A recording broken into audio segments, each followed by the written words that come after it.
5 years ago, David Miller buried the memory of his wife. Not in a grave, but in the far recesses of his mind, a place reserved for inconvenient truths and forgotten promises.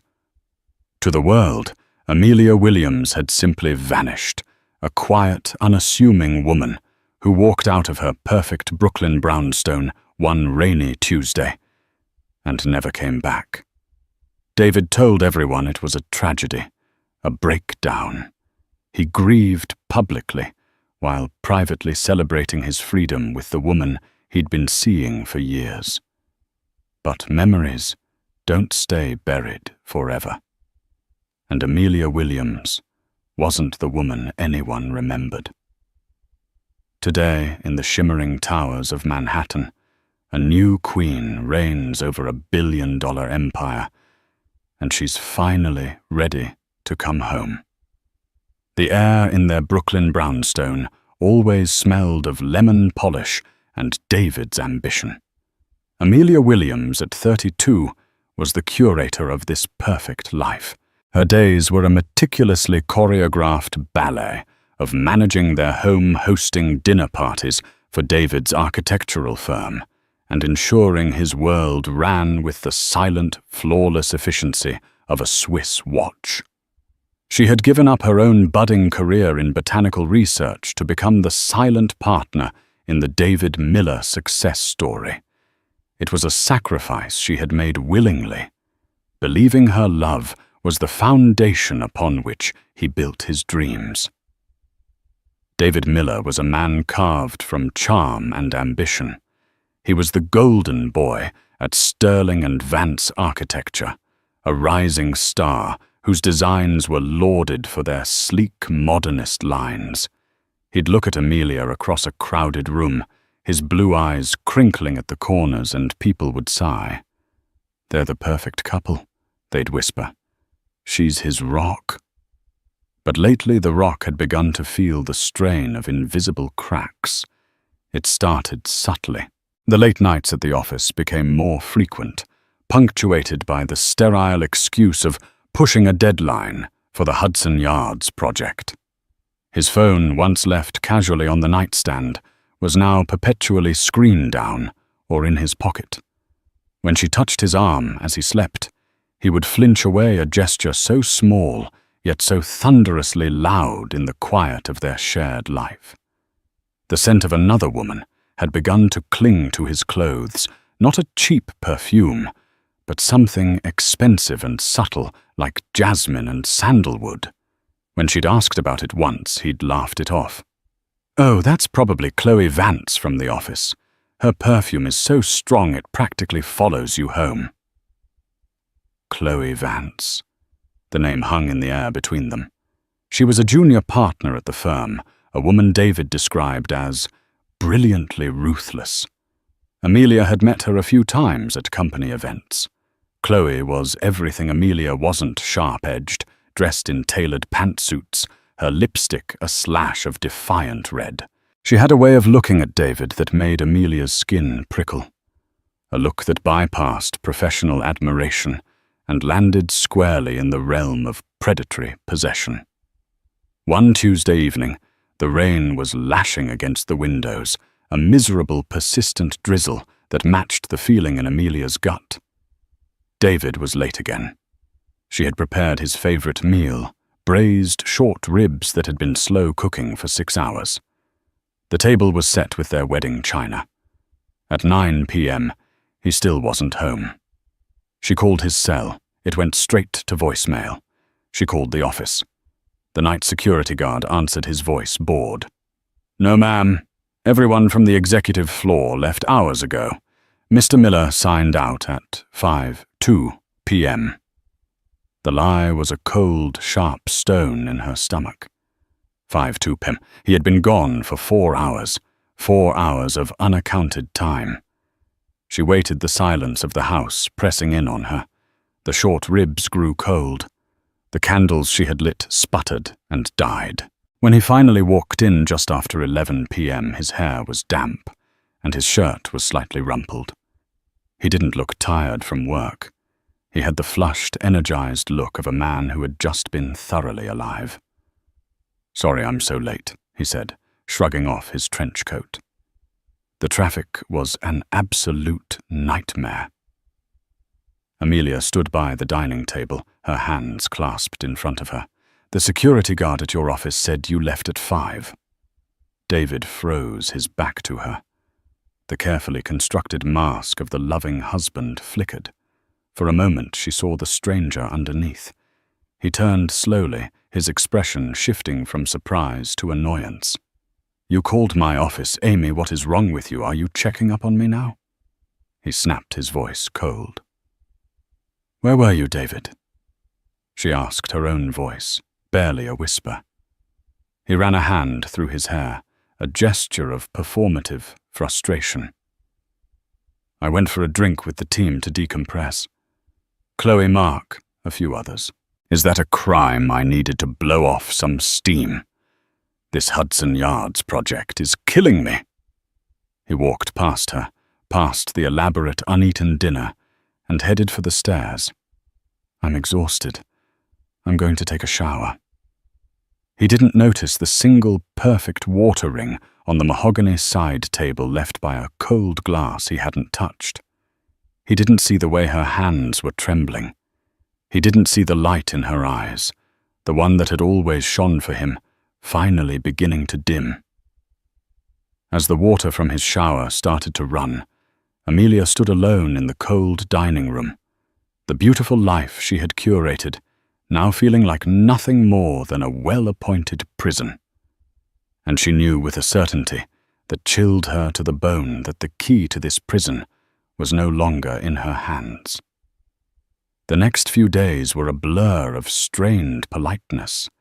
David acted as if nothing had happened, becoming overly affectionate in a way that felt cloying and false. He brought her flowers, praised her cooking, and talked animatedly about their future. A future that now sounded to Amelia like a script from a hollow play. She moved through her days on autopilot, a ghost in her own home. The unspoken truth, a chasm widening between them. The breaking point didn't come with a dramatic scream, but with a quiet click of a laptop. It was a Saturday morning. David was out claiming he had an early site visit. Amelia was tidying his home office, a space she rarely entered. His laptop was open on the desk, asleep. Her hand hovered over the trackpad, her heart pounding a frantic rhythm against her ribs. "Don't do it," a voice in her head warned.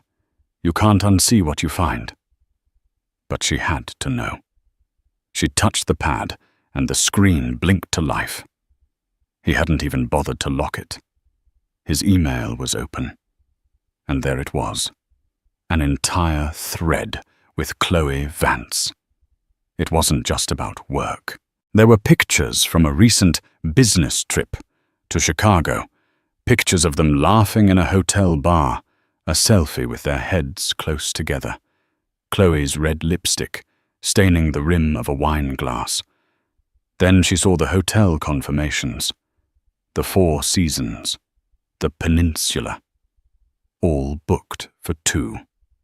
The dates corresponded perfectly with every late night, every business trip, every time he had come home smelling of jasmine and lies. The final email sent just last night was from Chloe. Subject tonight. Message. I can still feel you. I can't believe you went home to her after that. How much longer do we have to pretend, D? I want our life to start. I love you. The words blurred through Amelia's tears. I love you. He had told Amelia he loved her that very morning before he left. The hypocrisy was a physical blow, knocking the air from her lungs. She scrolled further, a glutton for punishment, and found what truly broke her. It was a message from David to Chloe sent a month ago. I know. Just be patient. It's complicated. Leaving Amy isn't simple. She's dependent. She has nothing without me. No career, no real ambition. It sounds cruel, but her whole world is this house. I have to handle it delicately. But I promise you our future is what matters. You're my future. She has nothing without me.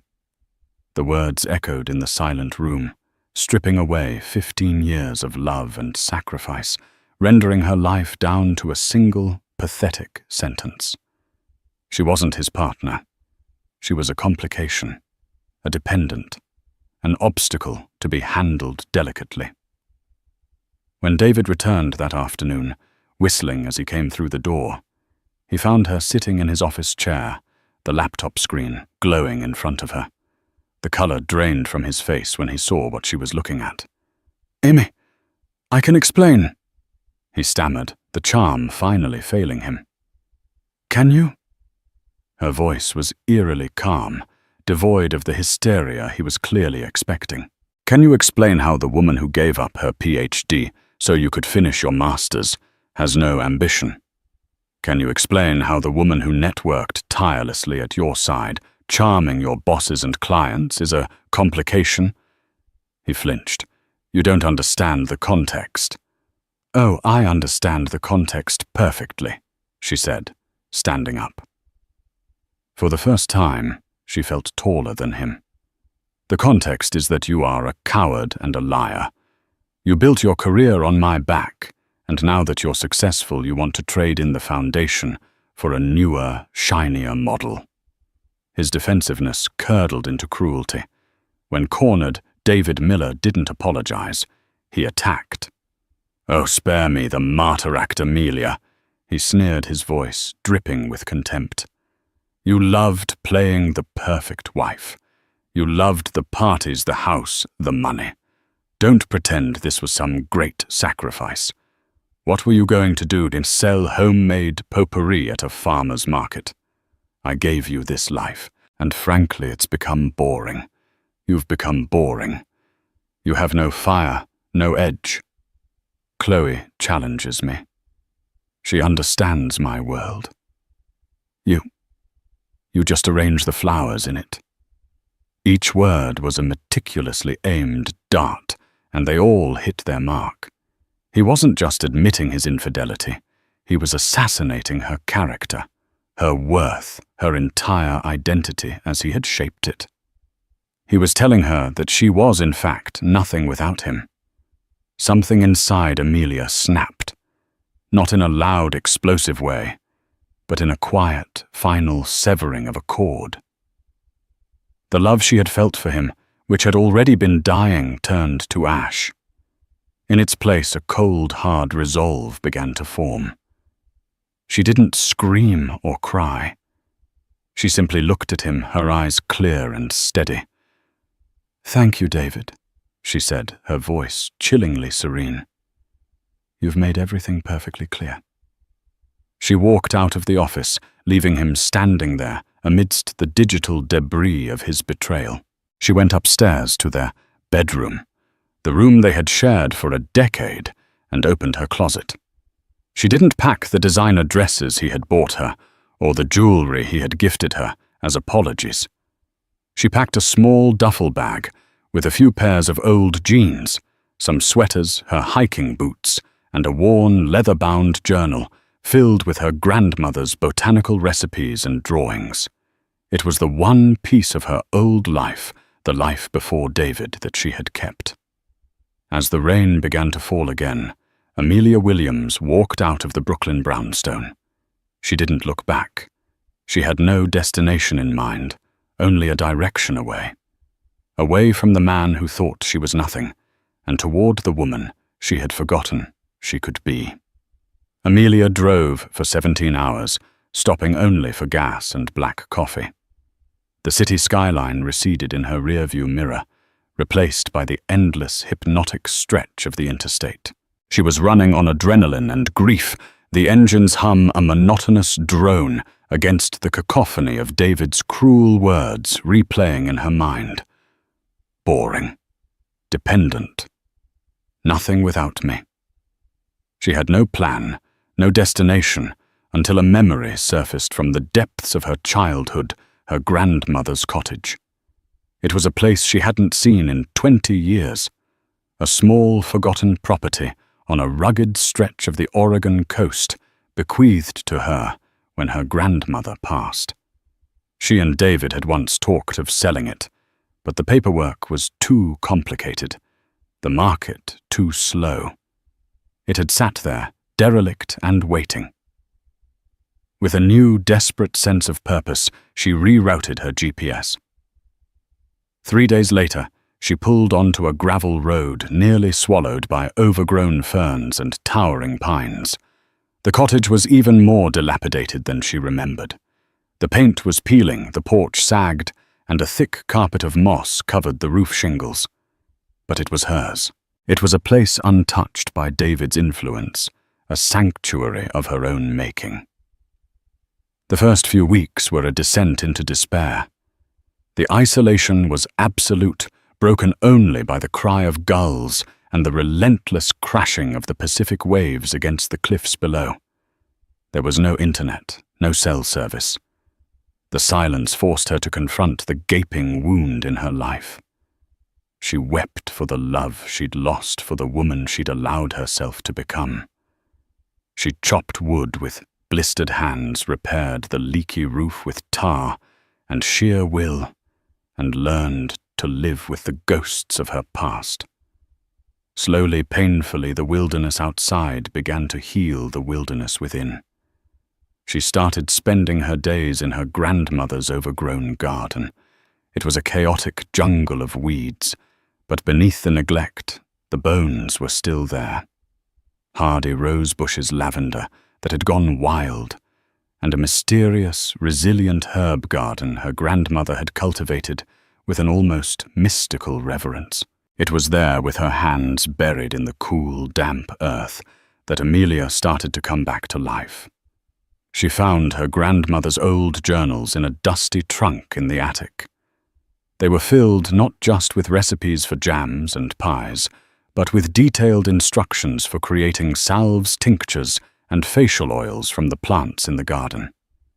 Her grandmother had been a natural chemist, a woman who understood the secrets held within leaves and petals. Amelia's dormant passion for botany, the one she had sacrificed for David's career, reawakened with a fierce intensity. She started experimenting, following the old recipes, and then improvising, using her forgotten knowledge of plant biology to refine them. She created a soothing balm from calendula and chamomile that healed the cuts on her hands. She developed a facial oil from rosehip and sea buckthorn that brought a glow back to her own grief-stricken face. She wasn't trying to build a business. She was trying to save herself. The act of creation was a balm for her soul. The cottage began to fill with the scent of drying herbs and essential oils, a fragrance of healing and renewal. One day, needing supplies from the nearest small town, she stumbled upon a local farmer's market. On a whim, she packed a small basket with a dozen jars of her coastal renewal balm. She hand-wrote the labels on simple brown paper. She didn't expect to sell anything, but a woman with weathered skin from years of fishing bought a jar, desperate for something to soothe her chapped hands. The following week, the woman returned and bought 5 more. "I don't know what you put in this stuff," she said, her voice filled with awe, "but it's like magic. My hands haven't felt this good in years. You should sell this online." The idea was a tiny spark. For the first time in months, Amelia felt a flicker of something other than pain ambition.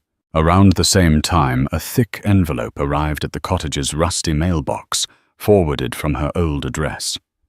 It was from a law firm. David had filed for divorce.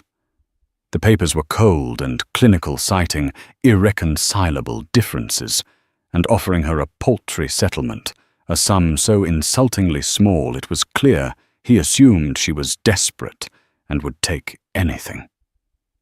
Included was a letter from her own family's lawyer, a kind elderly man named Samuel Thompson, who had managed her parents' estate. He had been trying to reach her for months. "My dear Amelia," his letter read, "I am so sorry for what you are going through. Please know that this settlement offer is an insult. Your contribution to David's success was significant. Do not sign anything. Please call me." Finding a signal required a 20-minute hike to the top of a cliff overlooking the ocean. When she finally got through to Mr. Thompson, his voice was a welcome anchor of sanity. "Amelia." "Thank God. We've all been so worried," he said. "Forget David. We will handle him. Tell me, what have you been doing?" She hesitated, then told him everything: the cottage, the garden, the barns. She expected him to dismiss it as a hobby. Instead, there was a long pause on the other end of the line. "My wife has terrible eczema," he said, finally, his voice thoughtful. "She's tried every cream on the market. Nothing works. Send me a sample of what you've made. Send me everything you've made." Amelia did. A week later, Mr. Thompson called back. His voice was electric with excitement. "Amelia," he said, "my wife's skin is clearing up for the first time in a decade. This isn't just a hobby. What you have here is a miracle. I've been a corporate lawyer for 40 years. I know a winning product when I see one. Forget David's settlement. We're not just going to win your divorce. We're going to build you an empire." The phone call with Samuel Thompson was the catalyst that transformed Amelia's quiet healing into a quiet revolution. Mr. Thompson, a man who had spent his life navigating the cutthroat world of corporate mergers and intellectual property, saw in Amelia's handcrafted salves something far more valuable than a simple cosmetic authenticity. "The market is saturated with chemical-filled products from faceless corporations, Amy," he explained over a crackling line. "You have a story, a real powerful story. The granddaughter, the lost recipes, the wild coastal garden. That's something you can't manufacture." He flew out to Oregon a week later. Seeing the cottage, the garden, and Amelia's makeshift lab in the kitchen, his belief was cemented. He wasn't just her lawyer anymore. He became her first investor and mentor. He helped her form an LLC file for patents on her unique formulations and trademark a name, Aura Botanica. The transition from solitary artisan to businesswoman was staggering. Amelia moved from the cottage to a small rented workshop in Portland. The first year was a blur of relentless work. She spent her days perfecting her formulas and her nights studying business management and supply chain logistics online. She learned about sourcing organic ingredients, sustainable packaging, and the labyrinthine regulations of the skincare industry. There were countless setbacks. A batch of expensive rosehip oil was lost in shipping. An early packaging supplier delivered leaky bottles. The loneliness was profound. Many nights she'd collapse into bed, overwhelmed by the sheer scale of her ambition. The ghost of David's voice whispering, "What were you going to do?" "Sell homemade potpourri at a farmer's market." But now the voice didn't sting. It fueled her. She would wake up the next morning, drink her coffee while watching the sunrise, and get back to work. Mr. Thompson connected her with a brilliant young biochemist named Dr. Aris Thorne. Aris was a skeptic at first, accustomed to sterile labs and synthetic compounds. But when he analyzed Amelia's formulations, he was stunned. "This is extraordinary," he told her, peering at a sample under a microscope. "The molecular synergy. It's not something you can just design in a lab. It's like the plants are communicating. Your grandmother was a genius." Aris helped her scale up production without sacrificing the integrity of the ingredients. He became a trusted partner his scientific rigor complementing her intuitive botanical knowledge. Together they built Aura Botanica from the ground up.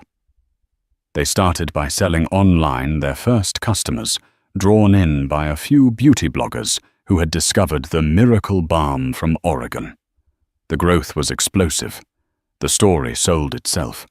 People were tired of artifice and hungry for something real. Aura Botanica was real. Amelia, once terrified of the spotlight, reluctantly became the face of her brand. But she didn't present a polished corporate version of herself. She appeared in their marketing videos wearing a simple linen shirt, her hands smudged with dirt from the garden, talking passionately about the power of plants. She was authentic, and the world fell in love with her. Within 2 years, Aura Botanica was on the shelves of high-end department stores. Within 3, they were expanding into international markets in Europe and Asia. The small workshop became a state-of-the-art eco-friendly facility. Amelia, the woman who had been told she had nothing, was now the CEO of a multi-million-dollar company. Throughout this meteoric rise, her divorce from David dragged on. He and his lawyers, sensing her burgeoning success, changed their tactics. They were no longer offering a paltry settlement.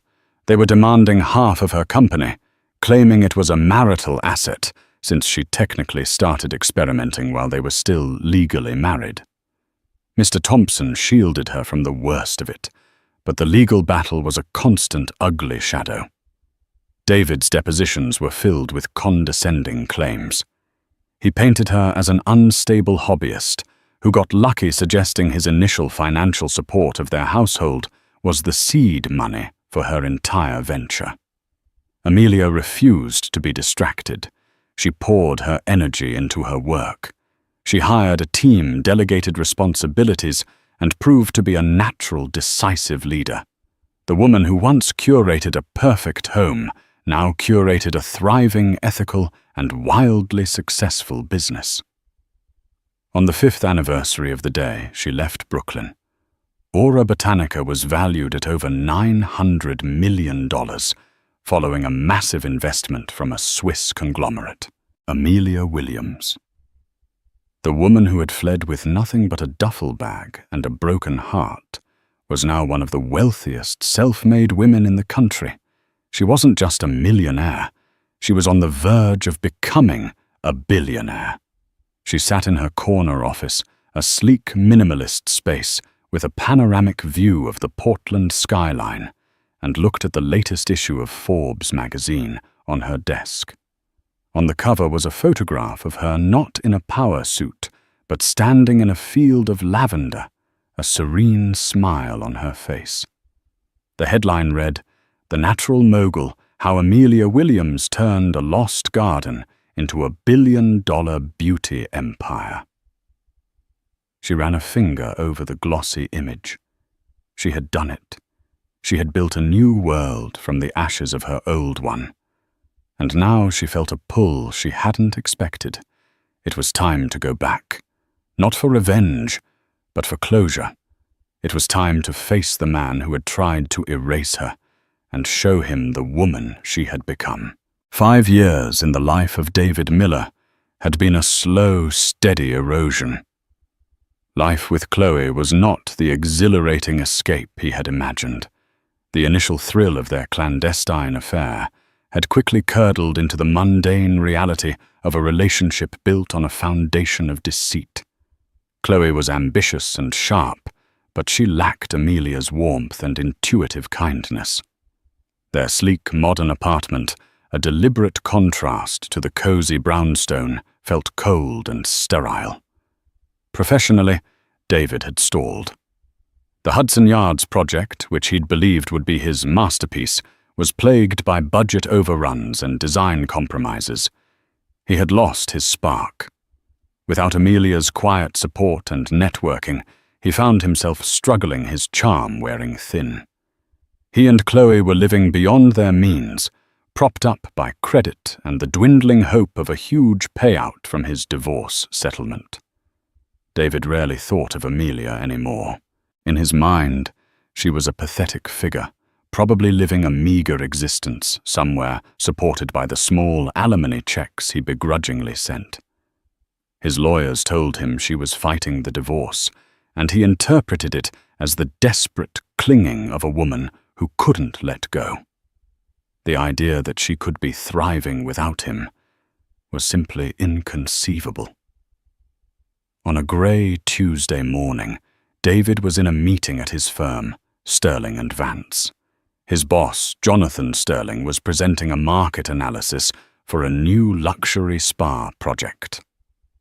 The key demographic here is the affluent, wellness-conscious consumer, Sterling said, clicking to the next slide.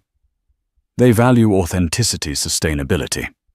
They're buying into a lifestyle, a story. The brand that's completely cornered this market, the one we should be studying, is Aura Botanica. The name meant nothing to David. Sterling clicked again. A new slide filled the massive screen at the front of the boardroom. It was the cover of Forbes magazine. A woman stood in a field of lavender, her face serene, confident, and achingly familiar. The natural mogul. How Amelia Williams turned a lost garden into a billion-dollar beauty empire. A collective gasp went through the room. Heads turned to stare at David.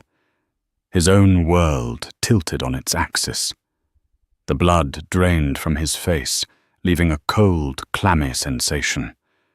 It was Amelia, but it wasn't.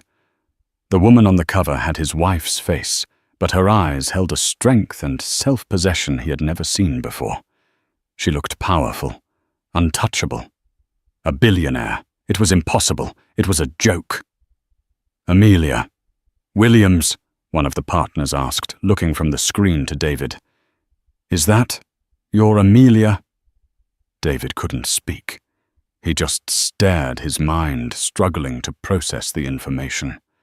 The woman he had called boring, dependent, and ambitionless was on the cover of Forbes. The hobby he had mocked was now a billion-dollar empire.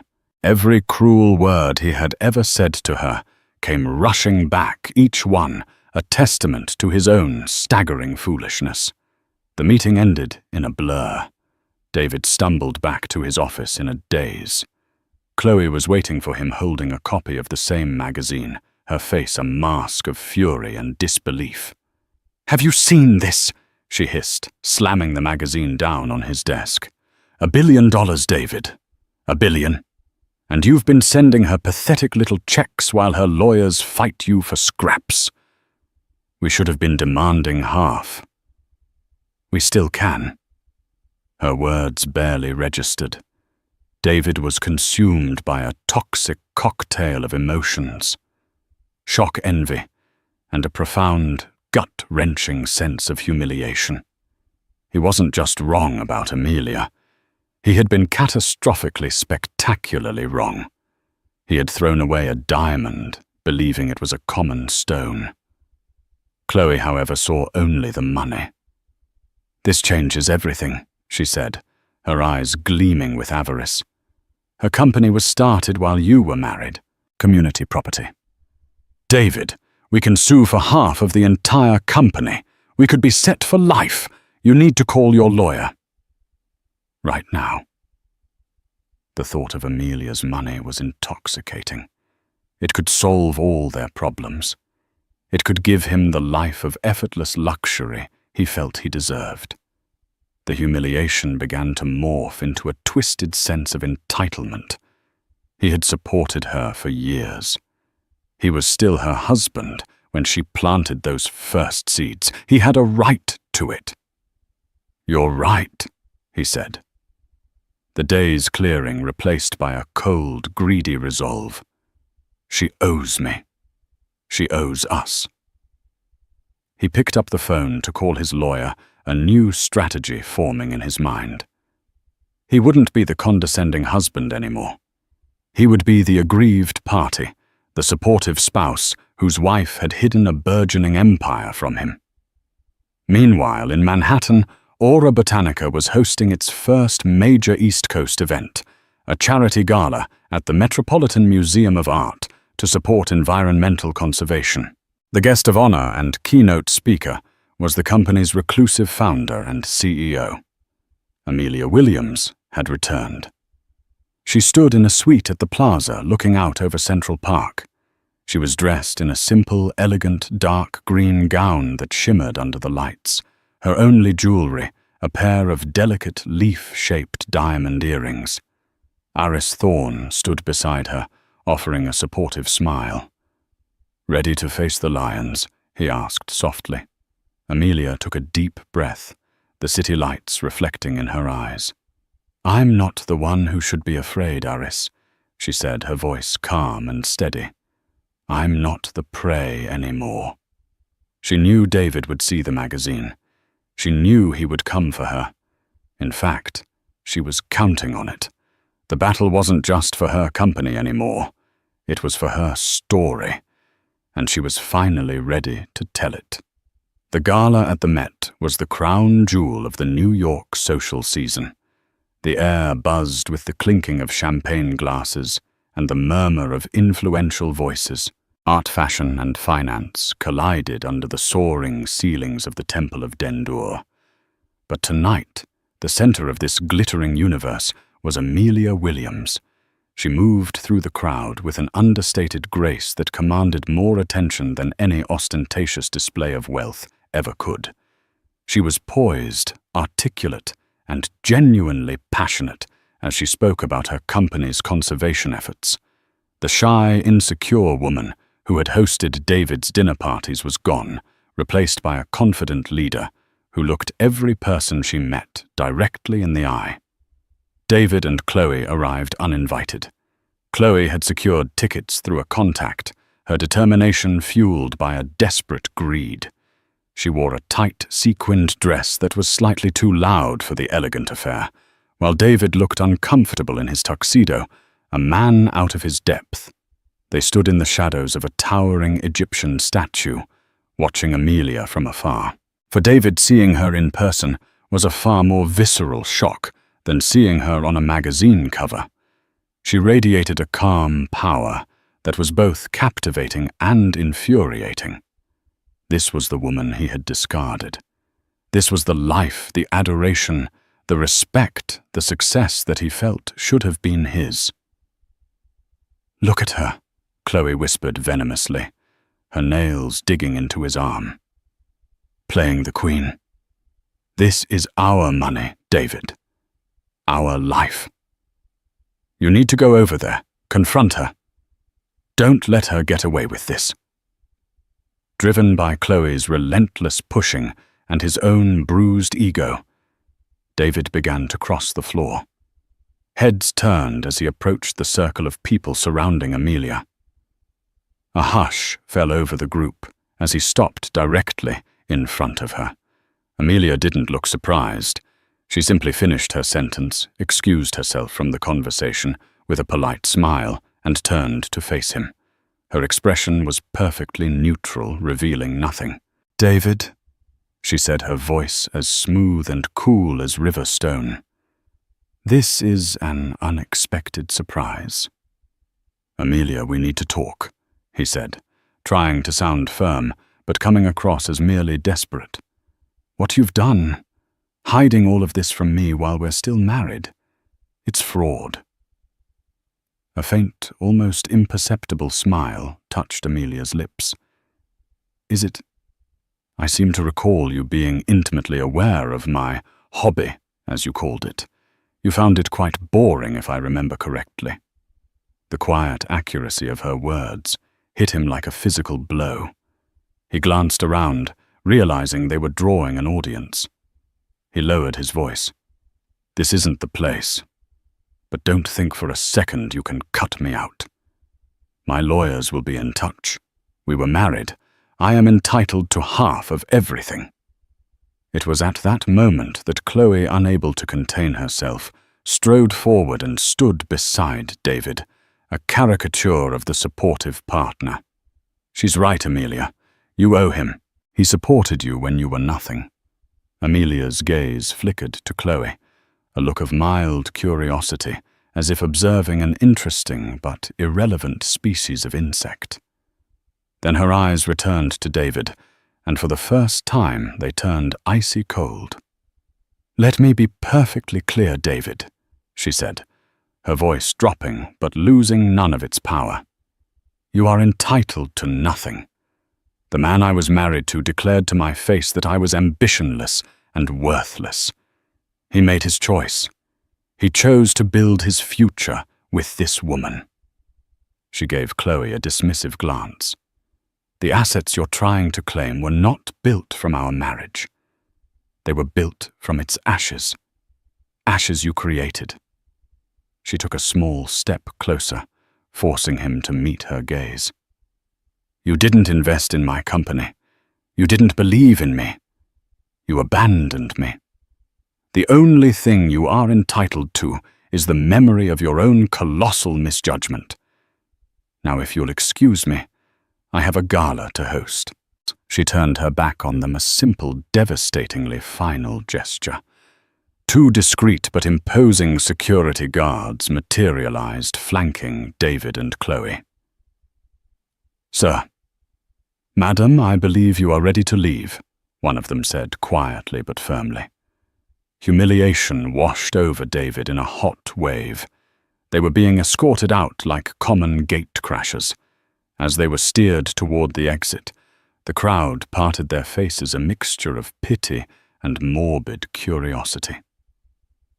David caught one last glimpse of Amelia.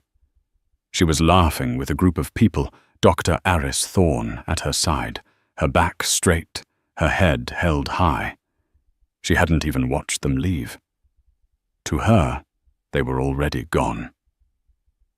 Outside on the cold stone steps of the Met, the reality of their situation crashed down on them. The illusion of a quick, massive payday had been shattered. They had been dismissed effortlessly and absolutely. "Don't you worry," Chloe seethed, her face twisted with rage. "This isn't over. There are other ways. We will find something, some piece of leverage. We will make her pay." But David barely heard her. He was staring at the lights of the city, haunted by the image of the woman he had so casually destroyed, and the queen she had become in his absence. He had made the biggest mistake of his life, and he was only just beginning to understand its true cost. The confrontation at the gala was not an end, but the opening salvo in a war David was determined to win. Publicly humiliated and privately seething, he saw Amelia's newfound strength as the ultimate betrayal. Fueled by Chloe's relentless avarice and his own cavernous insecurity, he weaponized the law. His legal team, a pack of notoriously aggressive sharks from a top Manhattan firm, launched a full-scale assault. They filed a blizzard of motions, attempting to portray Amelia as a cunning manipulator who had siphoned marital funds to secretly build her empire, all while playing the part of the devoted wife. They demanded access to every email, every financial statement, every note from Aura Botaниca's inception, convinced they could construct a narrative that entitled David to half of his wife's billion-dollar fortune. From her suite in New York, Amelia watched the storm gather, but she felt no fear. She felt a cold, clear focus. This was the final ugly remnant of her old life, and it needed to be purged. While David's team was generating headlines, Mr. Thompson's was operating in the shadows. He had assembled a discreet team of the best forensic accountants in the country, men and women who could find a single fraudulent digit in a mountain of data. "He's arrogant, Amelia," Mr. Thompson had told her.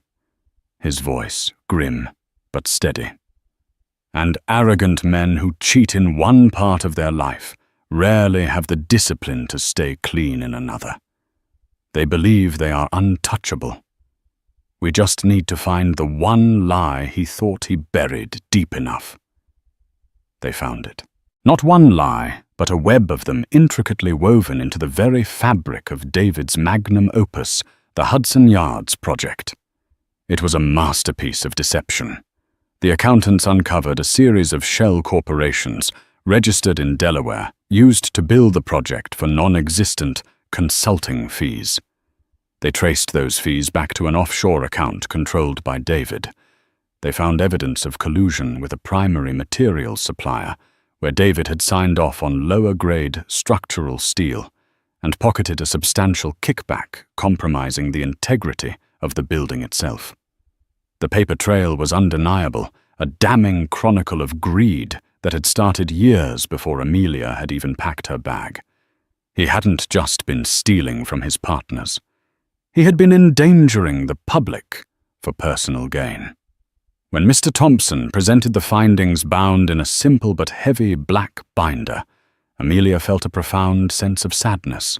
It was the final definitive proof that the man she had loved was a complete illusion. There was a temptation, a dark and seductive whisper in her mind to release it all, to call the district attorney to leak it to the New York Times, and to watch the empire of David Miller burn to the ground. Aris Thorne, who had been her rock through the ordeal, saw the conflict in her eyes. "Whatever you decide," he said, placing a hand gently on her shoulder, "it should be the decision that sets you free." His words clarified everything.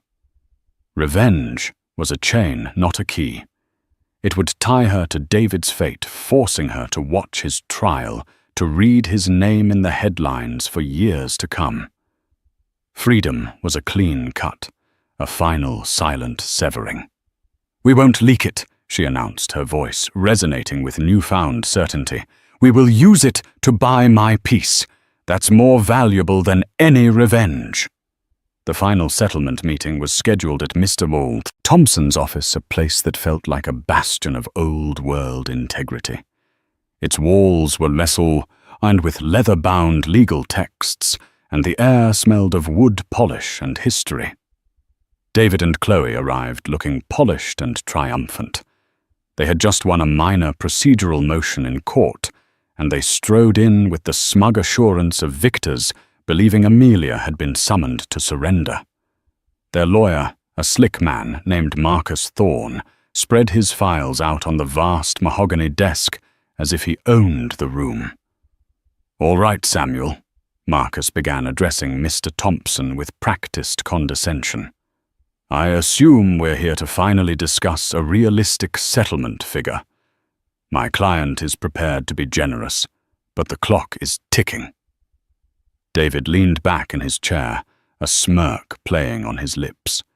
He looked at Amelia, expecting to see a woman on the verge of collapse. Instead, he saw only a deep, unnerving calm. She hadn't said a word, her hands resting peacefully in her lap. "Before we discuss figures, Marcus," Mr. Thompson said, his tone dangerously mild, "my client has one final piece of discovery to share. We felt it was more appropriate to present it here rather than in open court." With a slow, deliberate movement, he slid the heavy black binder across the polished surface of the desk. It landed in front of Marcus with a soft, definitive thud. "What's this?" Marcus asked, annoyed by the theatricality. "More sob stories about your client's garden." "Open it," Amelia said. It was the first time she had spoken, and her voice cut through the room clear and sharp as glass. Marcus sighed and opened the binder. The first page was a summary of findings. He read it, his eyebrows arching in amusement. He turned the page to a complex flow chart of bank transfers. His amusement faded. He flipped again and again, his eyes scanning financial statements, copies of falsified invoices, and sworn affidavits from a disgruntled former employee of the contracting firm. The color drained from his face. He began to sweat, his slick confidence melting away under the fluorescent lights. He looked up from the binder, no longer at Mr. Thompson, but at David, his expression a mixture of horror and accusation. David, seeing his lawyer's reaction, felt the first prickle of genuine fear. "What is it? It's a bluff." "Is it David?" Chloe snapped, her voice tight with anxiety. "What did you do?" Amelia finally stood up and walked to the window, looking down at the people moving through Bryant Park below. "What he did," she said, her back to them, "was build his career on a foundation of lies. Not just the personal ones, he told me, but professional ones that constitute multiple felonies. Fraud, embezzlement, racketeering. The kind of crimes that don't just end a career, but result in long, unpleasant prison sentences." She turned back to face them. Her eyes were devoid of hatred or anger. They held only a vast, weary finality.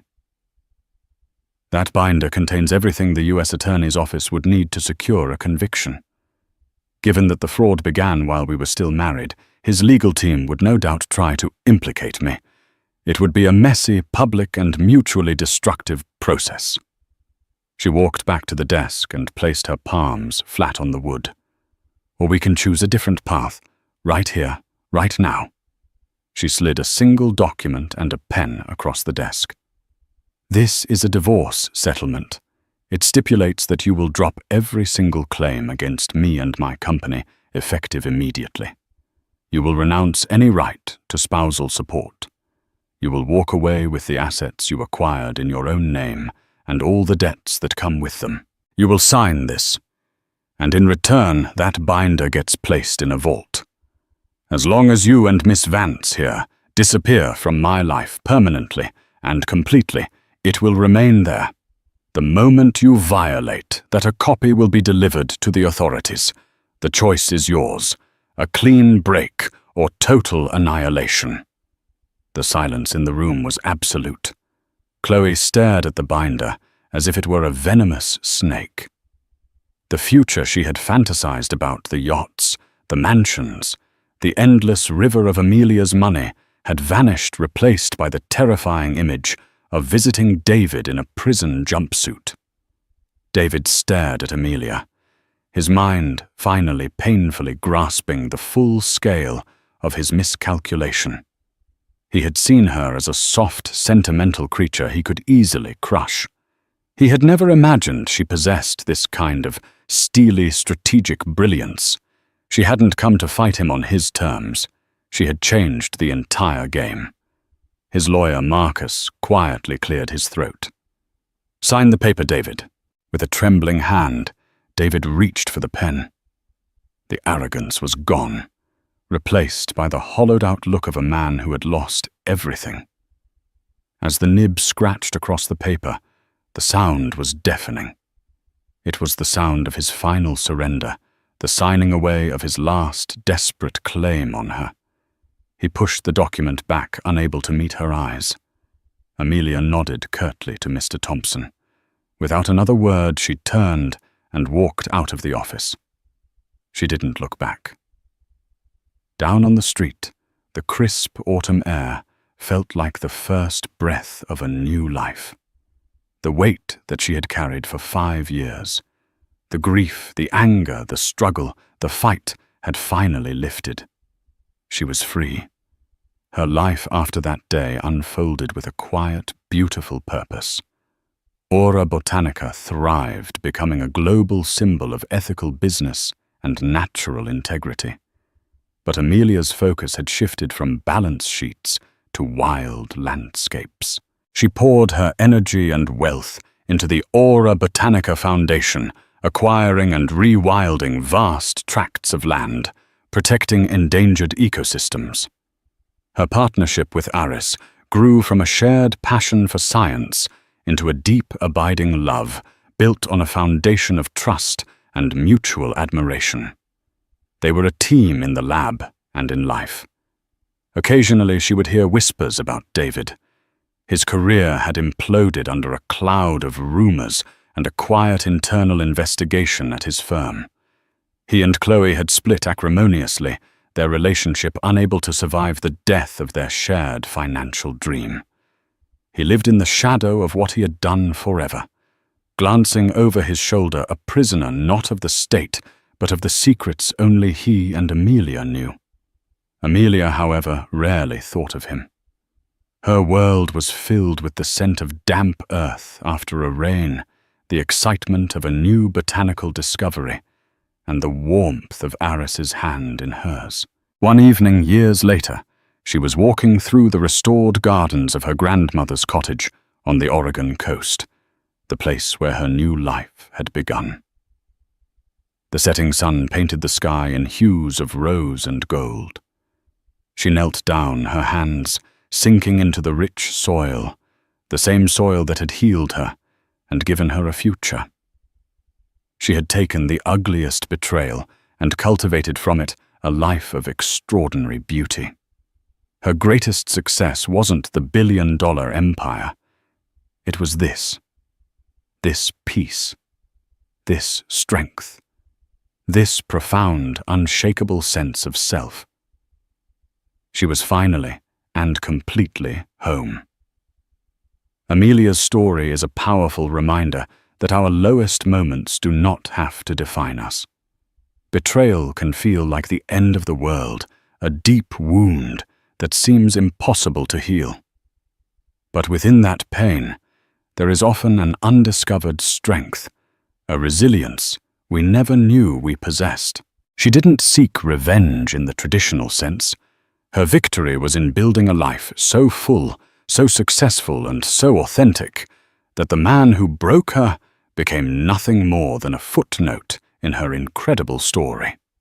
She found her worth not in a man's approval, but in the soil of her own garden, in the challenges of building a business, and in the quiet confidence of her own capabilities.